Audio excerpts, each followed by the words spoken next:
semua yang berbahagia di sore hari ini. Saya nggak berbahagia. Pak, kita bikin bahagia dengan ini. Oh iya. Ya. Hari ini kita akan berbicara tentang sesuatu yang sering kita dengar dalam konteks perusahaan, yaitu Corporate Social Responsibility atau CSR. Mungkin bagi sebagian orang CSR ini adalah terdengar sebagai program wajib dari sebuah perusahaan supaya perusahaan terlihat peduli. Namun sebenarnya CSR sendiri itu jauh lebih daripada itu. Ia bukan hanya soal tanggung jawab sosial dari sebuah perusahaan, melainkan cerminan dari karakter dan nilai-nilai hidup yang ada di dalam organisasi atau perusahaan itu sendiri. Lanjut. Kalau kita lihat ke belakang, konsep CSR ini sendiri awalnya itu memang muncul sebagai bentuk tanggung jawab moral dari perusahaan. Perusahaan sendiri itu dianggap perlu memberikan kembali kepada masyarakat dan lingkungan tempat ia beroperasi.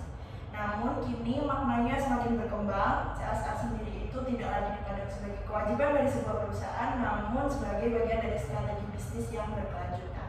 Artinya, kegiatan sosial lingkungan dan ekonomi yang dilakukan oleh perusahaan bukan sekedar kegiatan tambahan, melainkan menjadi bagian dari identitas dan budaya kerja dari perusahaan itu sendiri.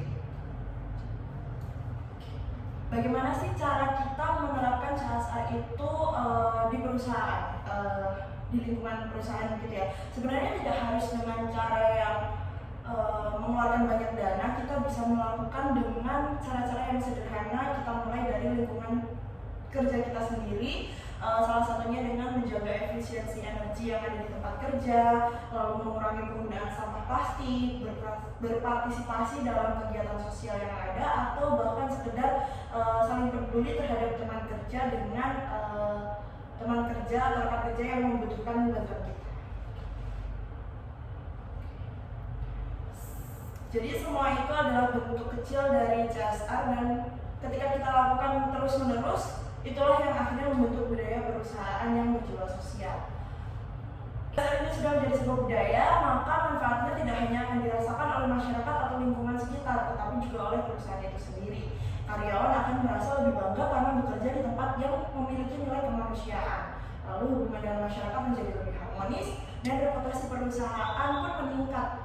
Bukan karena promosi, tetapi karena kepercayaan yang tumbuh secara alami dari masyarakat sekitar. Disinilah titik pentingnya bahwa keberhasilan CSR bukan diukur dari besarnya dana yang dikeluarkan, tetapi dari dampak dan konsistensi nilai yang dijalankan. Jadi cukup sekian dari saya.